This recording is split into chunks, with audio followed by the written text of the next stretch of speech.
Hi, everybody, and welcome back to our YouTube channel. This presentation I want to share with you all. We presented this year at FAHIMA 2022, and it was phenomenal, truthfully. Not just the presentation, but we had a group of experienced panelists who dropped tons of gems, who answered um, several questions. The presentation ended up going off script, and it was a bunch of insightful, organic conversation from new and experienced coders. So we want to continue that conversation. So I'm going to quickly um, talk to you about, what it takes to become a professional coder. And then next month, we're going to have part two of that panelist. Probably live on this YouTube channel, really answering the questions that we didn't get to answer during the FAHIMA presentation. So you want to be a coder? Let's get started.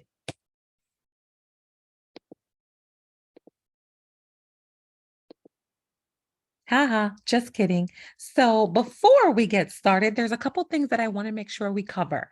What are the ins and outs of becoming or transitioning into the role of a professional coder? What are the educational requirements and how can one get started? What are the AHIMA and AAPC industry certification options for medical coders? How do coders add value to an organization or facility? And lastly, what are the salary expectations and career paths of a medical coder? All right, so the role of a coder, this is the ins and outs. Medical coding is the process of translating healthcare diagnoses, procedures, medical services, and medical equipment into a universal classification system. You may be familiar with the universal classification systems. These are our books here. So it's ICD-10-CM, PCS, CPT, and HCPCS. So the submitted codes are subsequently sent to insurance companies to allow payment or reimbursement. These specialists, medical coders, right, operate in a number of settings behind the scenes to ensure that all important data is coded accurately and consistently. So where do coders work? You may assume you already know the answer. Hospitals, right? Duh. However, there are numerous additional environments in which a medical coder may work. So the easy response is that they're hired wherever medical services are provided. So that's going to cover hospitals, clinics, urgent care centers, nursing homes, and other medical facilities.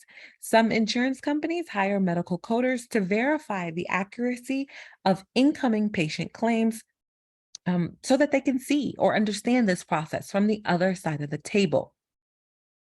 So medical coders must have a good eye for detail, as even the smallest error in a code can result in much larger problems. In addition, they must be able to maintain concentration because their work involves a lot of reading, investigating, or digging through that chart. Additionally, effectiveness and efficiency are essential, as their work is frequently dependent on fulfilling productivity and accuracy standards. So, the beauty of this role is that you can work remote, but please do not allow that to be the only reason you want to transition into this role. I tell my students this all the time. There are many positions now in HIM that are operating remote thanks to the pandemic. So, no office politics. You can spend the day operating in an environment that you created and that you can control. Some companies are even giving bonuses based on productivity. So, remember, productivity doesn't have to be a bad word. All right, so what are your educational options? Let's jump into education because many coders do not have to pursue higher education. Most coding professionals have at least a coding certificate. Okay, that's the minimum. You can earn this at your local technical school or community college. I'm an advocate for those because they tend to be the most affordable. Some choose the route of taking classes through AHIMA or AAPC. I'm a fan of these routes as well, especially because unlike technical schools and community college, you don't have to interact too much with your classmates. There's no discussions. There's no papers. So real independent studies. So, private institutions are also available, such as the Kimbrough Learning Institute. They can prepare you to become a medical coder. We want you to know that your coding education doesn't have to be expensive. We also encourage you to inquire whether or not certification costs are included in tuition because we are all a firm believer that it should be, right? Why should I have to pay you all this money and then I still have to come out of pocket for a $300 exam? All right, so let's talk about certifications. We're going to cover two major organizations that offer certifications for medical coders. So let's start with AHIMA, right? Certified Coding Associate, that's your CCA, is an entry-level certification, but it demonstrates coding competency in an outpatient setting, including physician offices. So the CCA is a certification, their certification is becoming more widely accepted. I've started to see them now in job descriptions, especially if you're looking for this is something that I had to answer during the presentation. So if you are a new coder with no experience, you should be looking for coder apprenticeships, coding trainee positions, or coder level 1 positions. I tend to see CCA more in those job descriptions. So, while not required, at least one of the following is recommended when you're taking the CCA. So, 6 months of coding experience directly applying codes, completion of an AHIMA approved coding program. We call that PCAP, a PCAP program, completion of other coding training program. So, if they're not a PCAP program, um, and you're taking this at a local technical college or community college, you want to make sure that it includes anatomy and physiology, medical terminology, basic ICD diagnostic and procedural, and CPT coding. So next is going to be your CCS. Your CCS is a natural progression for professionals experienced in coding inpatient and outpatient records. I tell my students if you get the CCA, once you have at least a year of experience, you can then progress to a CCS. Um, depending on what you code, because CCS does cover a lot of inpatient coding. So next is going to be your coding, your CCS, right? So you're a certified coding specialist, physician based. So CCSP. Professionals perform coding in physician offices, group practices, multi-specialty clinics, or other specialty centers.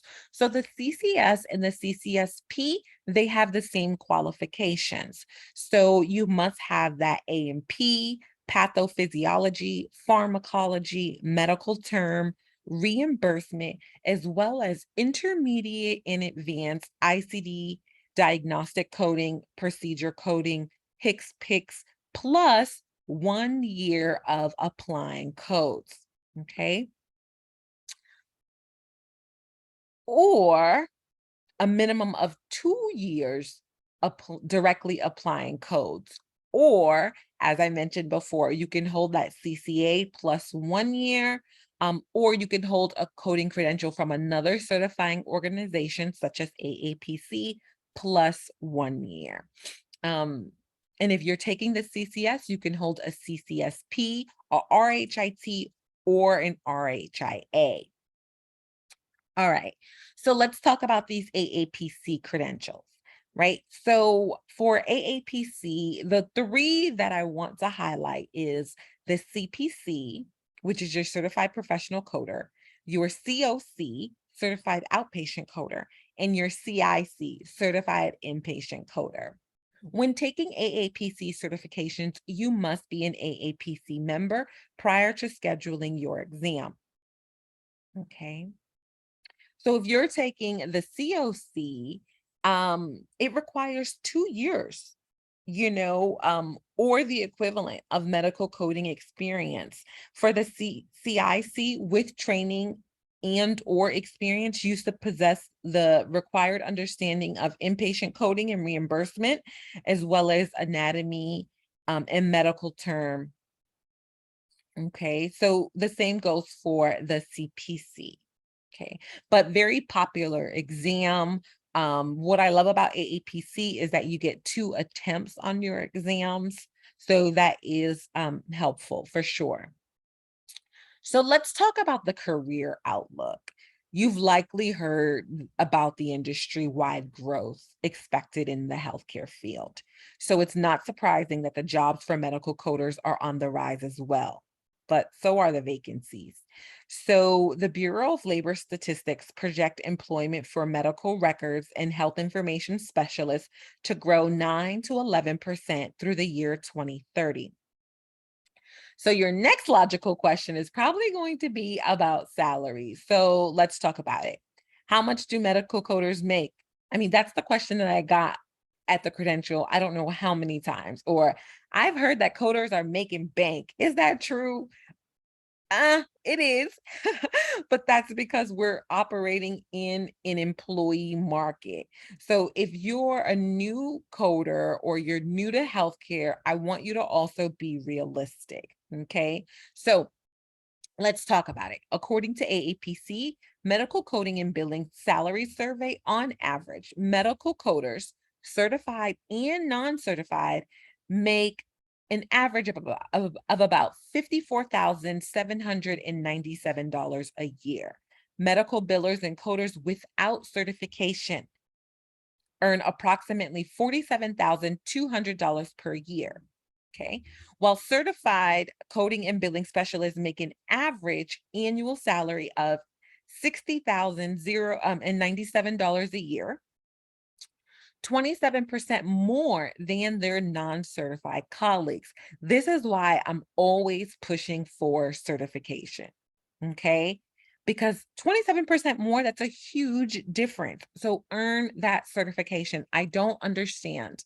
And don't beat me up here, but I don't understand why people go through coding programs or associate degree programs if they don't want to get certified. This is why we exist, right? We want to help you earn that certification because certification pays more. And our goal is to help you improve your economic mobility. So take advantage of that certification. All right. So the medical coding and billing salary confirms that once again, certification pays. The average salary for professional coders with 2 credential then rises to $64,712 a year. Billing and coding specialists with 3 or more credentials earn approximately $69,942 per year. So you want to make sure that you understand that factors such as experience, education, and work setting can also contribute to your salary as a medical coder. All right, so educational options again. Traditional versus non-traditional, right? I can't remember if I covered this before, so I want to cover it again. Remember, if you become a coder, you can code by specialty for growth or variety. Keep in mind, AAPC offers 29 specialty coding certifications. So I mentioned to you earlier that you can go the traditional route, technical school, or your local community college, or you can go the non-traditional route, right? Private institutions, AHEMA or AAPC. So don't forget that. Before I end this presentation, I do want to talk about the different roles that you can transition from a coder into, right? Um, so your experience as a coder can propel you into roles such as an auditor, a CDI specialist, a coding quality analyst, as well as coding leadership. So when I say coding leadership, think team leader, think coding manager, think, coding director. So, how do you know if coding is right for you? While at Fahima, we did offer an assessment to help you determine if revenue cycle was your niche. Um, so, if you want more information about that survey, I want you to head over to our website. If you go to staffing and recruitment, you'll see some options there about determining your niche. The assessment was created by the HIM concierge, so it's on and available on their website. Please, please, please, not only if you want to become a coder, but if you want to better understand what your niche is and roles that you should seek in HIM, that is the assessment to take. So I hope that you enjoyed this overview of So You Want to Become a Coder, and we look forward to bringing you part 2 with our questions and answers. Again, thank you for listening. And you can visit us online at www.the-qualified.com. Thank you.